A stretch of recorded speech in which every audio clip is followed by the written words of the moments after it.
Un monde complexe, ça veut dire quoi? Ça veut dire qu'il y a de plus en plus d'intervenants par action et qu'il y a de plus en plus d'interactions entre les intervenants. C'est ça que ça veut dire. Je vous donne juste un petit chiffre qui va vous amuser. Quand on prend un manager d'aujourd'hui et qu'on prend un manager d'un siècle auparavant, on peut, et c'est Henri Mintzberg qui a fait le travail, on peut essayer d'évaluer le nombre de décisions ou le nombre d'événements qu'un manager a à traiter. Eh bien, la conclusion du travail, c'est quoi? Un manager d'aujourd'hui traite autant d'événements par jour que son homologue de 1900 en traitait par mois.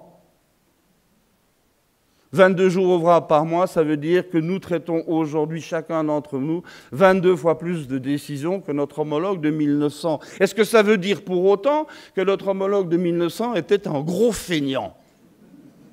Non, ça signifie seulement qu'il avait 22 fois plus de temps pour prendre chacune de ses décisions. Donc il avait le temps.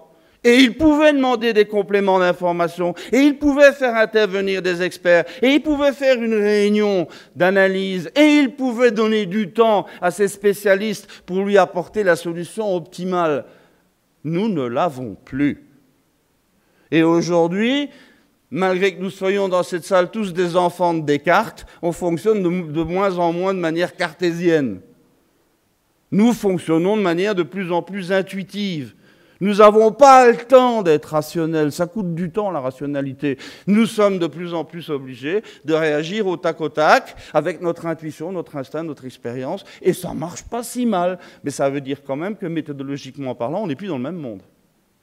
Donc, quelque part, je crois que si nous fonctionnons selon des modalités différentes, ça veut dire que nos organisations, elles aussi, doivent suivre. Est-ce que nos organisations sont capables de réagir à cette vitesse-là dans un monde turbulent? Est-ce que nos modèles organisationnels sont ou pas adaptés à cette effervescence? Quel est le modèle organisationnel dominant? C'est la pyramide hiérarchique. Regardez autour de nous. Et c'est quoi une pyramide hiérarchique? Moi qui suis matheux, j'appelle ça une arborescence linéaire. Pas de panique, c'est la même chose. Et qu'est-ce que c'est que l'arborescence linéaire en mathématiques? C'est la solution au problème suivant. Comment faire pour relier entre eux tous les éléments d'un ensemble avec le nombre minimum de relations? Vous avez entendu? Le nombre minimum de relations.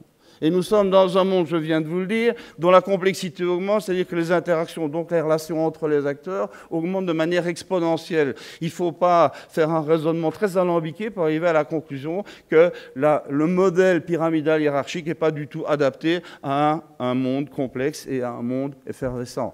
Alors il faut faire quoi? Vous savez, quand un matheux pose un problème, il a déjà la solution du suivant. En disant, vous voulez changer? Vous voulez trouver un autre modèle? Ah oui, monsieur, s'il vous plaît.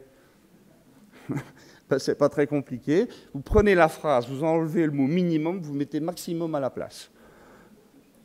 Vous prenez, autrement dit, un modèle où le nombre d'interactions entre les éléments est maximum et non pas minimum. Et ça aboutit à quoi, ça? Ça porte un nom tout simple, vous le connaissez, vous le pratiquez, vous êtes dedans tous les jours, ça s'appelle un réseau. Ça veut donc dire extrêmement clairement que nous sommes en train de basculer globalement sur tous les plans économiques, managériaux et politiques d'un schéma conceptuel qui était pyramidal et hiérarchique et qui doit devenir réticulé, c'est-à-dire sous forme de réseau.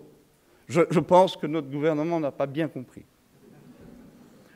De droite comme de gauche, d'ailleurs.